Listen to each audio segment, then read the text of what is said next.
Good morning, good afternoon, or good evening, everybody. Welcome back to my YouTube channel and to another installment in the construction of the Copper and Wood Chute Mountain Railroad. If you're watching last week, you will have seen me get most of the benchwork framed up. This week I'm going to build the drop flap and the cantilever that supports the end of it. So without further ado, let's just head out to the workshop and get it built. Next task is to get this cantilever done, which will take one end of the drop flap.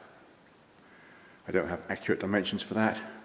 I'm just going to have to mark it out in situ and then make it up as I go along. Well, this is my method for working out this corner. I started by clamping this framing square under that angled piece just as a reference. And then I calculated where the front edge of the drop gate is going to go. And I temporarily screwed a straight edge along there. I'm now working out one piece at a time. I started with this piece, and then I did this piece. Nothing's glued in place yet, it's just temporarily tack screwed, just to make sure it's in the right place.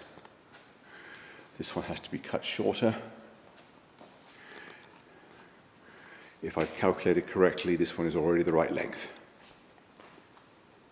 Anyway, I think I am now ready to take those two pieces off, get the glue out, and put them back in permanently. Well, that cantilever is now finished.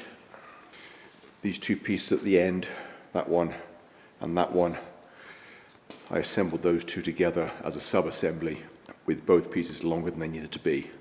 And then I offered it up into position, marked the lengths, cut them off, and then installed it. Well, it is Friday morning, and my task for the day is to build the drop flap that goes in this gap. At the moment, the opening is wider than it needs to be. That is because allowing for the flap to drop, I need to have some tolerance at the ends, otherwise it will jam. I'm going to start by building the blank. I'll get that supported temporarily in place, and then I'll see about how to attach it. Well, that is the blank for the drop flap, temporarily positioned. It's just resting on temporary wood blocks at the moment. You may notice that it's only 3 inches deep instead of 3.5. There will be a riverbed on top of that and a small bridge.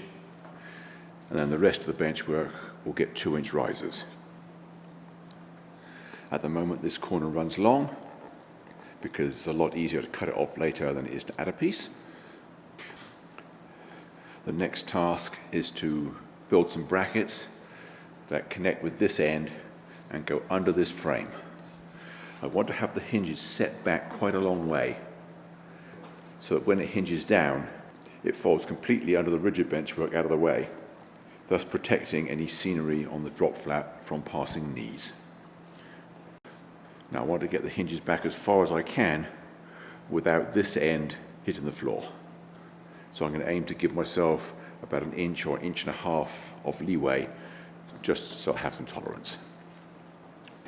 And then I actually want to get the hinges up at the level of the top of the frame, if possible, because that will allow me to get it 3 inches further back than if I had them at the bottom. Before I can cut anything, I've got to do some more calculations. So I'm going to quietly get on with that, and I'll talk to you again later. I've now attached this piece diagonally across the top of this frame. You may notice it runs long at both ends. I've also screwed it only. I haven't put any glue in, just in case I have to move it. I think it's in the right place. It's exactly 12 inches back from this edge and exactly parallel with that edge. And if I've calculated correctly, putting the hinges on this edge of this strip of plywood means that this end of the drop flap will end up 1 inch from the floor. I'm now going to work on the brackets that go in here, and the one at this side is going to be complicated.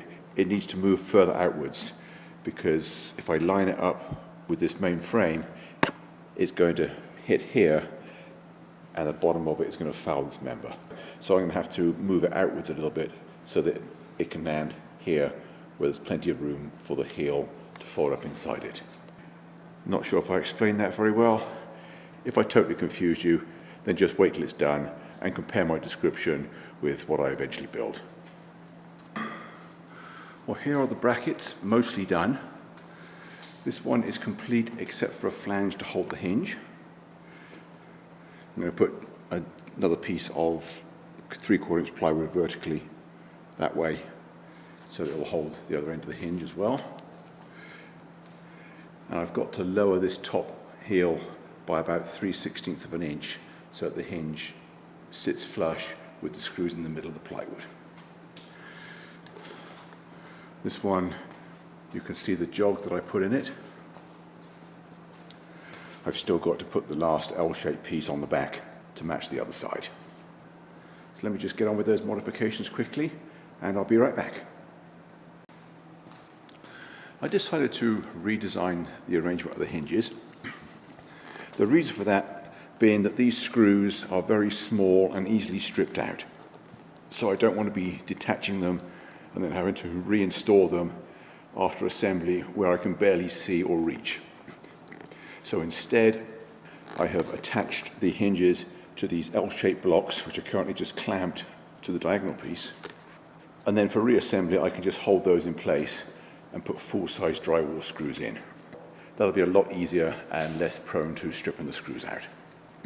It meant that I had to move the diagonal piece back a bit further, but I did take the precaution earlier of not gluing it or cutting it to length. So that made it a lot easier. I do still have to make one more modification. At the moment, the lower heel of this bracket fouls this piece of benchwork framing. So I'm going to have to cut that bottom corner out, but that's going to leave a very narrow throat at this point, so I'm going to put another diagonal brace in over the top of it on the outside where it's not in the way. It won't be quite as neat as it could have been if I got it right the first time, but it will never be seen anyway. So let me just take this out one more time, get those modifications done, and I'll be right back. Well, just before I went in for lunch, I managed to get this assembled in such a way that it will now work. I'm not quite sure whether I want to call this done or make another modification. Let me show you why. When I drop the flap down, so it doesn't hang vertically, because the center of gravity is below the hinges and therefore behind them when it's dropped down. I'm not sure whether that really matters. The reason I've been trying to get the hinges as high as possible is that they can go further back, allowing me more clearance with the scenery on this piece. I'm thinking I might leave it the way it is and arrange some kind of bracket from the bottom of the leg that can have a bolt on it to latch it in the down position. Otherwise it swings a lot further forward than it needs to. The other thing I can do is rebuild these hinge blocks so that the hinges are an inch lower down and further forward, and that will improve it at the bottom. I went in for lunch when I did because I wanted to think about it and make a decision, and I still haven't come to a conclusion as to what's best. Well, I have made my decision. I'm going to leave the hinges as they are, because if I start modifying them again, it's a knock-on effect, and the heel of that bracket over there will foul the joist, and I'm going to have to modify that again. The bottom of the drop flap will be close enough to that leg that I can easily fashion a bracket to hold it using the same door bolt that will lock it in the up position. Well, I've added several more pieces since I last spoke to you. I've got the hinge blocks permanently installed. I've also added 2 little blocks of wood, one there and one over there. That will help to align it so that when I'm reaching up from underneath at installation time, it will hold it in exactly the right place while I get the screws in. It'll be a lot easier than fumbling around trying to guess where it has to go. I've cut these 2 ends off. This side is the right angle for a 14-inch radius curve on the fascia, and this side is set for a 24-inch radius curve. I've added 2 strips of plywood at the bottom to make the drop flap a little bit wider. Firstly, it gets that bracket a little way back from the fascia, where it'll be less obvious. It helps this corner to align better.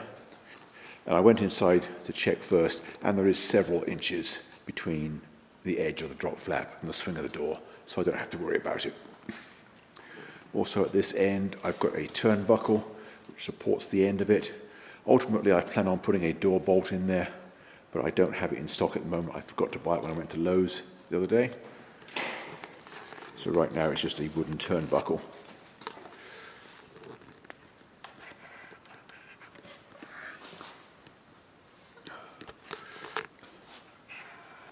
And that will support it quite well. Anyway, the next thing to do with this drop flap is to put the riverbed on, but I don't have any offcuts of 1/2-inch plywood at the moment. Well, I've just taken time out to cut the first of the benchwork tops for this corner section. That's the largest one, but that has given me some offcuts. I've got this long skinny piece down here and a piece here almost 2 feet by 4. And that'll be enough offcuts to make all the small pieces out of. So now I can go back to what I was doing before. Well, that is the stream bed installed. I 2-pieced it, splicing the joint right over this joist.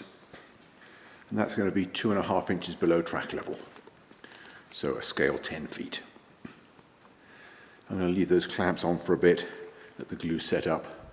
I don't see any point in putting screws in there because I've only got to fill the holes later.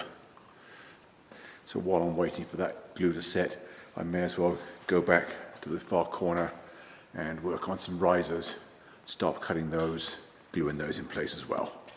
And then by the time I've done that, I'm sure these clamps can come off and I can continue in this area. Well, this drop flap is now as done as it needs to be until I'm ready to put the risers and the track bed on it. The river bed is complete.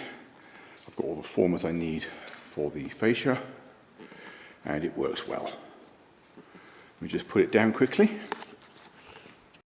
Had to put the camera down because I needed both hands for it. There it is down. It even hangs nearer to the vertical now that I got the plywood on the top. And I suspect it will be nearer still once I get the track bed on, because that will add more weight higher than the hinges.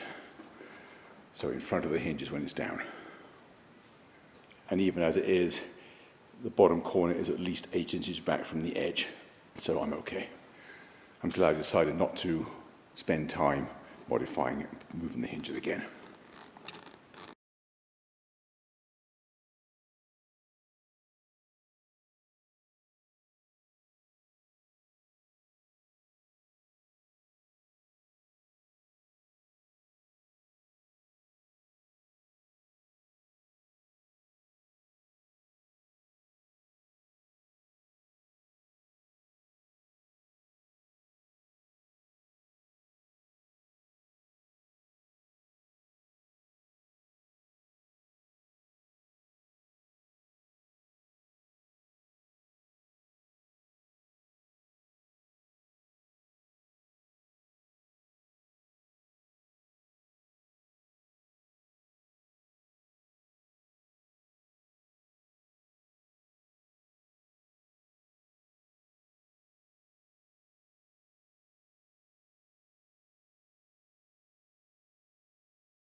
Well, that's all for this week's video.